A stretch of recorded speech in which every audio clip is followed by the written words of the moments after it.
ஸ்கூல்ல படிச்சிருக்கோம். மல்கோவா மாம்பழம், சேலத்து மாம்பழம் அப்படின்னு சொல்ல. அதுல ழ தானே போட்டிருக்கு. இப்ப அந்த ஆசிரியர்கள் என்ன பண்ணலாம் அப்படின்னா, பிள்ளைகளை உச்சரிக்க சொல்லி, யாருக்கு அதுல ழ போடுற இடத்துல லா போடுறாங்கன்றத முதல்ல செக் பண்ணணும், சரி பார்க்கணும். அப்போ அவங்களுக்கு வந்து அந்த ழாவ வந்து ஒன்றுக்கு ஒரு 10 தடவை, 20 தடவை, 30 தடவை, 100 தடவை சொல்லலாம். ஏய் கொட்டுறேன் பாரு, ழா போட மாட்டேன் அப்படின்னு திட்டக்கூடாது. ழா பா ழா, ழா சொல்லு, ழா சொல்லு, ழா ஒரு நாளும் வரும்போதெல்லாம் ழா சொல்லு, ழா சொல்லு, ழா சொல்லுன்னு சொல்லிக்கிட்டே இருக்கணும். அப்பதான் அந்த ழா வருமே தவிர, ஏன்னா அவங்க பல இடத்துல கேட்கும் போது இந்த லா தான் கேட்கறாங்க, பலத்தை தான் கேட்கறாங்க. இங்க சென்னையில பாத்தீங்கன்னா மாம்பழம்னு சொல்லிட்டு ஒரு ஏரியா இருக்கு, ஒரு பகுதி. இப்ப ஏரியான்றது பாருங்க தமிழ் தமிழ் வாக்கியம் இல்ல, ஆங்கிலம். பட் இதெல்லாம் வந்து நம்ம வந்து ஆங்கிலேயரை வந்து இங்க வாழ்ந்துட்டு போனதுனால அது கூட நம்ம ஆங்கிலத்தை சேர்த்து பேசுறோம். ஆனா முக்கியமான இடத்துல பேசும்போது அந்த தமிழை வந்து தமிழா உச்சரிக்கணும். அதுதான் அடியேன்னு சொல்றேன்.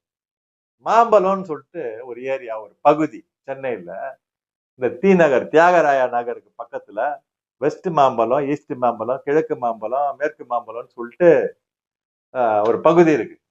இப்ப அந்த ஏரியால ஒரு பழக்கடை இருக்கு. சரிங்களா? அப்படி வச்சுக்கலாம். ஒருத்தர் சொல்றாரு, போய் மாம்பழத்துல போய் மேங்கோ ஃப்ரூட் வாங்கிட்டு வாப்பா அப்படின்னு சொல்றாரு. இப்ப தமிழ்ல எப்படி சொல்லுவீங்க? மாம்பழத்துல போய், மாம்பழம் மாம்பழம் ல, மாம்பழத்துல போய் மாம்பழம் வாங்கிட்டு வாப்பான்னு சொல்லுவீங்க. ஏன் இது ஒரு காமெடியா எடுத்துக்கலாம், ஒரு நகைச்சுவையா எடுத்துக்கலாம். மாம்பழத்துல போய் மாம்பழத்தை எப்படிங்க வாங்கிட்டு வர முடியும்? மாம்பழம் தான் பகுதியாச்சு, அந்த பகுதியை எப்படி வாங்கிட்டு வர முடியும் சொல்லுங்க? மாம்பழத்துல போய் மாம்பழத்தை எப்படி வாங்கிட்டு வர முடியும்? ஆக மாம்பழம் பகுதியில போய் மாம்பழத்தை தான் வாங்கிட்டு வரணும், மாம்பழத்தை வாங்கிட்டு வர முடியாது. கரெக்டுங்களா? ஓகே, இது போட்டோம்.